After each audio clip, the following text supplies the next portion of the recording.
वर घ्या. तुला काय आता पावलं झाडायची आहेत काय? तू काय म्हणजे म्हणजे लुडबुड करते? ये सारखं बोलून बोलून मला झाडू नका. शकू, हे डबे इथे ठेवलेत, त्या दोघांना न विसरता घ्यायला सांग. विसरतील कशानं? त्यांनी लक्षात ठेवायला हवं. भूक लागते की नाही? अहो हो, पण कामाच्या गडबडीत असतात ते, त्यामुळे विसरतात. मला पण ना बऱ्याच गोष्टी लक्षात राहत नाही बघा. तिला आणि घाई, काम विसरतेस तू.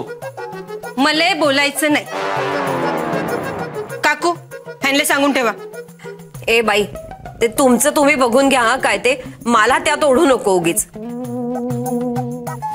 काकू आम्ही येतो. हो बरं झालं आलात. ते डबे घ्या बरं आधी. हो.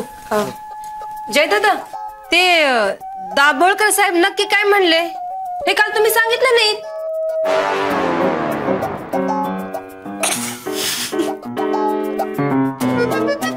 तुला काम करायला नको, अशा चौकशा करायला हव्यात. बरोबर. मला काऊन ओरडताय? तुम्हीच काल विचारायला सांगितलं होतं ना. काय झालं? अगं कालच जय आणि आदितीने सगळं सांगितलं अण्णांना.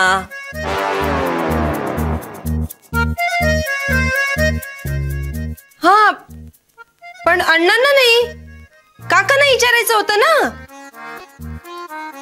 मला काही विचारायचं नव्हतं. अच्छा, म्हणजे जसं मला विचारायला सांगितलं होतं तसं अण्णांना पण विचारायला सांगितलं होतं होय. आता काही न बोलता काम कर, नाही तर जेवढे शब्द तोंडातून बाहेर पडतील ना तेवढा पगार कट होईल. शकू, तू कामाला लाग बरं. उगीच शब्दानी शब्द वाढतो ग. चालेल.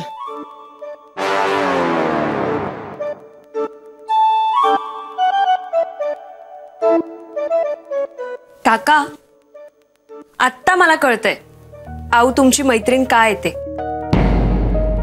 का ग? काकू, माझी मम्मा मला नेहमी म्हणायची, एखाद्या व्यक्तीच्या स्वभावाबद्दल जर का जाणून घ्यायचं असेल तर त्या व्यक्तीच्या मित्रमैत्रिणींना भेटायचं. मग त्या माणसाचा स्वभाव पटकन कळतो. कारण प्रत्येक व्यक्ती आपल्या स्वभावाप्रमाणेच आपले मित्रमैत्रीण निवडत असते. आणि जेव्हा आऊंशी बोलतो तेव्हा कळतं. काका आणि आऊंचा स्वभाव एकदम सारखा आहे. प्रेमळ, सगळ्यांसाठी सगळं करायचं, पण ते कधीही बोलून दाखवायचं नाही. किंवा त्याचं कधीही क्रेडिट घ्यायचं नाही. काका, खूप आधार वाटतो तुमचा. इथे तुम्ही आणि ऑफिसमध्ये आऊ.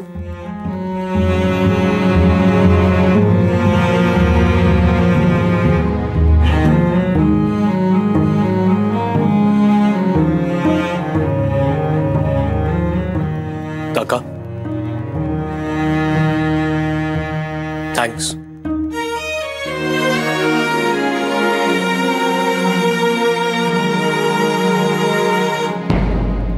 काका, तुम्ही अण्णांसाठीही खूप करता.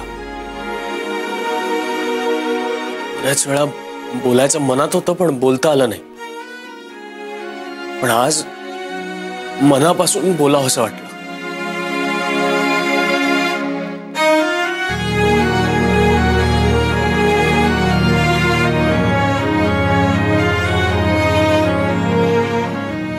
जय आदिती, तुम्ही निघा. तुम्हाला ऑफिसला जायला उशीर होईल. येतो अण्णा.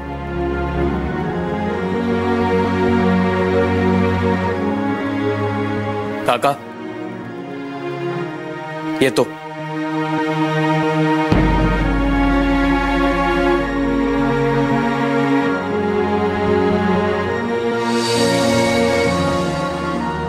मला सांगा, हा एवढा कसला राग आहे हो?